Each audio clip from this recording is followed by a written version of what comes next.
lorsque vous n'êtes pas certain que vous allez pouvoir vous en sortir la tête haute, eh bien, n'essayez même pas d'abandonner.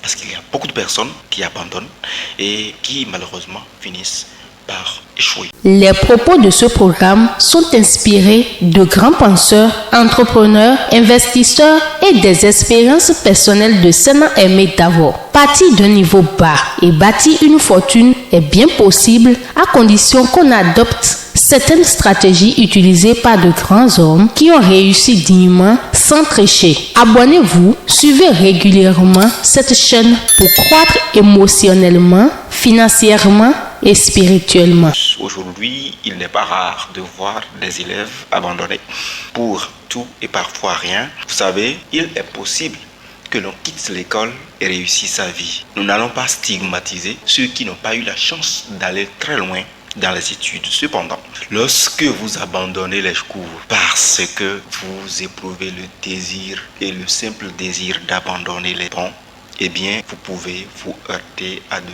sérieux obstacles et peut-être la réussite peut vous échapper. Dans ces épisodes, j'ai pris la résolution de revenir en profondeur sur la question parce qu'elle touche de plus en plus notre communauté. La première des choses, lorsque vous décidez d'abandonner les cours avant de quitter l'école, d'ailleurs, va être que vous avez défini un objectif clair. Beaucoup de personnes quittent les bancs sans avoir défini un objectif précis. Cela influence considérablement leur réussite et tout simplement leur vie. Vous devez avoir en tête l'objectif pour lequel vous êtes en train de partir. Vous n'êtes pas en train de partir pour devenir des abonnés permanents des jeux. Vous avez un objectif et cela devrait être travaillé 1 an, 2 ans, voire 3 ans au moins d'avance. Vous devez travailler sur le projet. Ce qui est capital, c'est qu'il faut suivre des formations.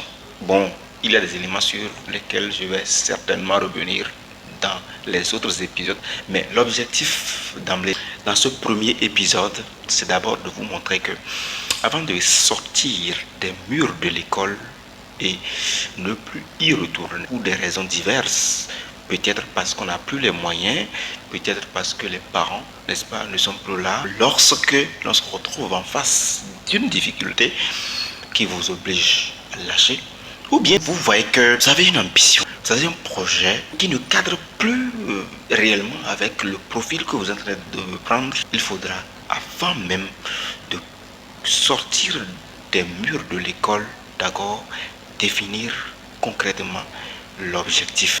L'objectif doit être clair. Vous n'allez pas parler en l'air. Il faut être précis. Je quitte ici. Maintenant, là, je vais faire telle formation de telle période à telle période.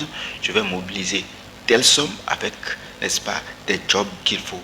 Avant de sortir des murs de l'école, fixer un objectif clair, structuré. Il y a tellement de choses que j'ai réunies dans ces épisodes que je peux passer. C'est pour cela que je voudrais vous inviter à d'abord vous abonner, ensuite partager et inviter vos proches à partager pour que nous puissions être nombreux autour de cette thématique qui nous concerne particulièrement. Je proclame la vie sur ma famille, aucunement, seulement la paix. Je proclame le succès, la promotion, le progrès s'installe dans mes projets. Je proclame la réussite et le mariage. Je proclame l'élévation divine. Je suis la tête et non la queue. Ma destinée